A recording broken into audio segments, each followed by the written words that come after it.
Hello everybody, another quick tutorial. Today, if we take a look at our animation right here.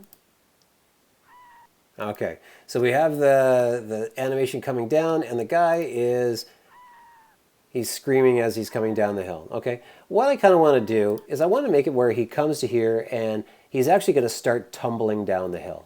Okay, and then that's the reason why he's actually screaming. Okay, I think that makes somewhat a little bit more sense. So actually, the movie's going is 2 seconds long right now. I actually think that's a little short. I'm going to make it like a few more here. Let's just make it like 76, 70. So that's like 3 seconds, almost 3 seconds here, because I'm not quite at 70. Now if I move that there, yeah, gotta make sure that is there. Oh, okay. Undo, undo, undo. Let's make sure I got the edge of my keyframe here.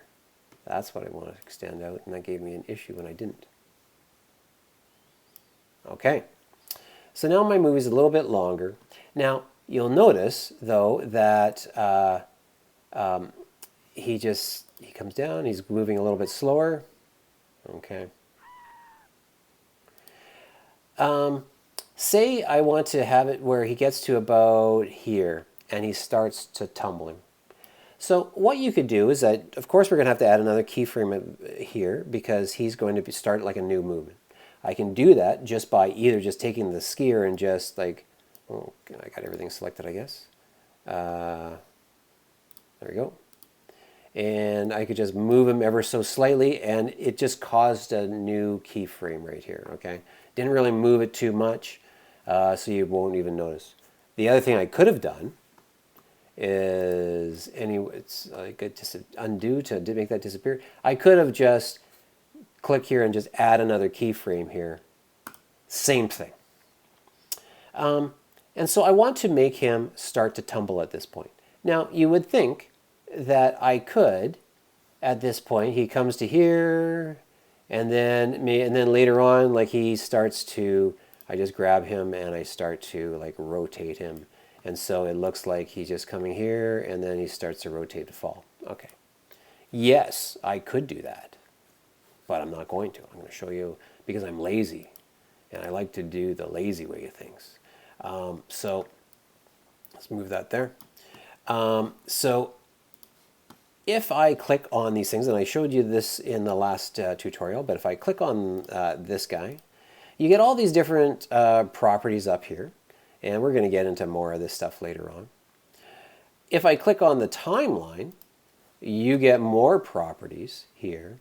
And then if I click on this keyframe here, you get more properties. And I'll get into this easing in and easing out stuff at some point. But let's actually, if I say full rotation, and let's get rid of this keyframe that just happened to be there. Going to hit that, go trash can. So I click on that keyframe, full rotation. What happens if I do 1? What happens there? Is that a 1 degree, or is that a 1 full rotation? It comes to here, and oh, it's 1 full rotation. So what it's done is that between these two keyframes, it's going to do 1 full rotation, okay? If I were to do like 5, it's going to do like, whoa, all of a sudden, okay? That's a little, let's do 2. That's enough. Okay, so that still looks kind of crazy.